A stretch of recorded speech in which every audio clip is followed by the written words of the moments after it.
Dancing Rabbit here again for another Saturday Pagan Perspective. This time April 16th. As you may have noticed, I'm wearing exactly the same thing I wore last week, and I'm sitting in exactly the same place. That's because I pre-recorded all of April's videos at the first weekend in April. This was a sub-week, and so I didn't really have to record my own. Mercury retrograde right now. I wanted to make sure that there weren't any electronic snafus that would prevent me from doing my weekly videos. This week's question has to do with invocation and evocation. Invocation or evocation of spirits, intelligences, angels, etc. Personal experiences, what are the most appropriate methods and why? Both of the words invocation and evocation are real closely related, and a lot of people use them interchangeably, sort of like synonyms. They do originally have different meanings and perhaps different shades of meaning. Evocation means a calling forth, a summoning, and it's usually used in ceremonial magic when the magician, the wizard, calls up spirits.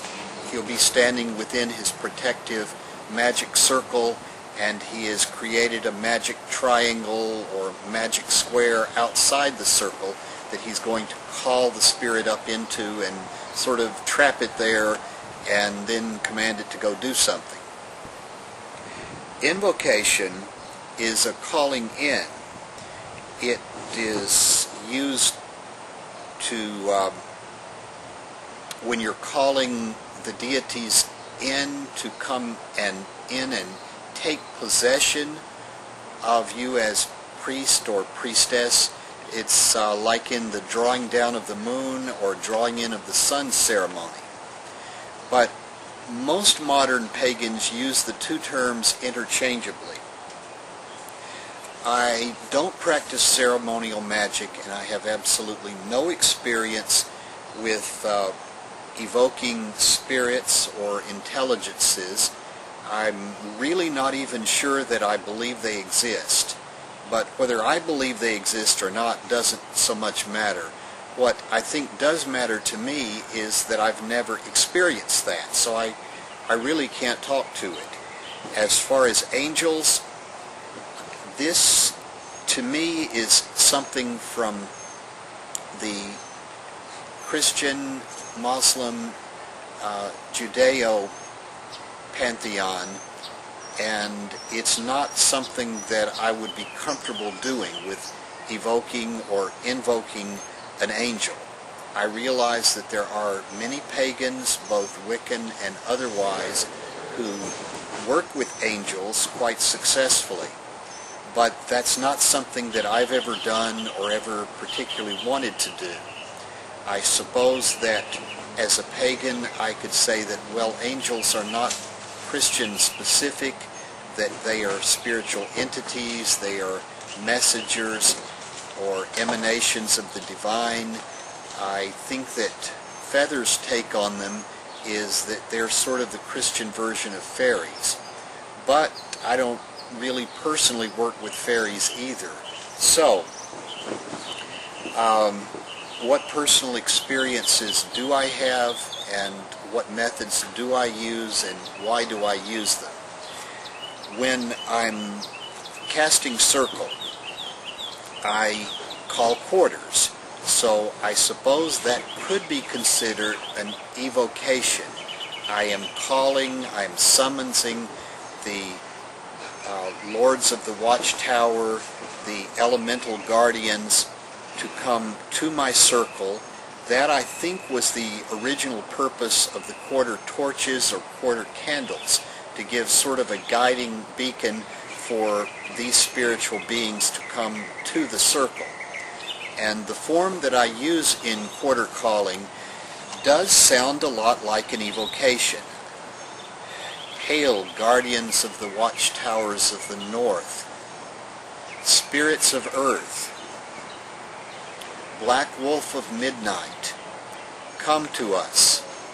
come to us now. Come to our circle and open our senses. So, yeah, I think I'm probably doing an evocation.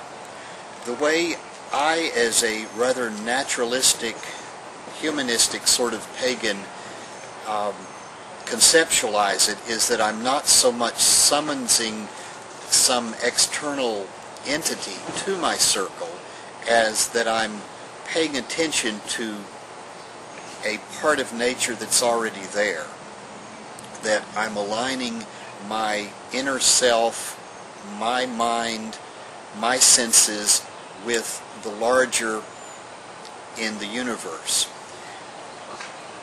I also use invocations when I'm invoking deity, whether that's in a circle at a Sabbath or a full moon esbat.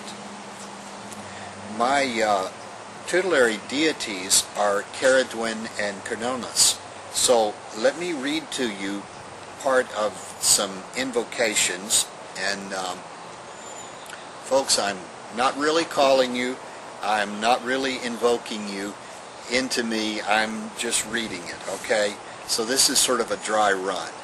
But what I envision when I am actually doing it is not only paying attention to the God and the Goddess, who are as near to me as my breath, as the bones of my every meal, as the taste of salt upon my tongue, but I'm also calling that into me, almost as if it wasn't already in me. I'm asking for those aspects of the divine to take possession of me, to take over me for a moment. This one is by Dorian Valiente, and in circle I don't usually use the entire invocation because I don't have the entire thing memorized, and in circle I really prefer to do things by memory. By the flame that burneth bright, O horned one, we call thy name into the night. Thee we invoke by moon-led sea, by standing stone and the twisted tree. Thee we invoke where gather thine own, by nameless shrine forgotten and lone. Come where the round of the dance is trod, horn and hoof of goat-foot God, by moonlit meadow on dusky hill, where the haunted wood is hushed and still.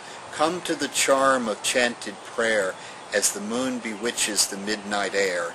Evoke thy powers, thy potent bride, in shining stream and secret tide, in fiery flame by starlit pale, in shadowy hosts that ride the gale, and by the fern brake fairy haunted, and the wood forest wild and wood enchanted.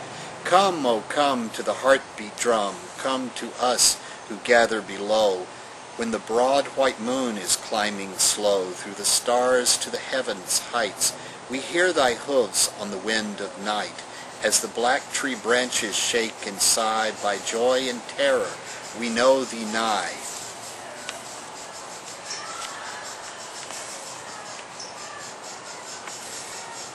And Caradwin.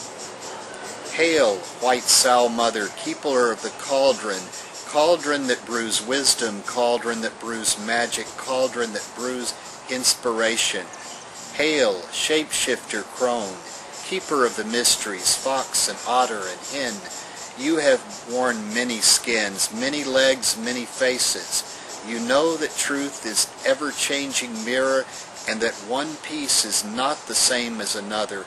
May we learn the dance of perspective, learning to be in each other's skins and thus never be complete, tied to our own rigid view of the world.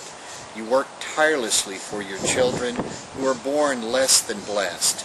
Like you, may we understand imperfection, and like you, may we have compassion for those who are forced to bear it. Hail, sow mother, lady of the prophetic pig, whose snout points out the way to future fallen sticks, to the cauldron of transformation, Kara doing? White Lady, transform us. So, when I'm doing in circle an invocation like that, I am calling in. I'm not commanding. I mean, who am I to command the deities to come to my circle just because I want to throw a party? No. I'm calling them, I'm asking them, I'm paying attention to them. I'm calling to myself, to the goddess and the god within me, to pay attention to the god and the goddess without. Well, that's how I do it. I could be wrong, just my way, and my way may change. So till next time, Dancing Rabbit wishing you and yours peace.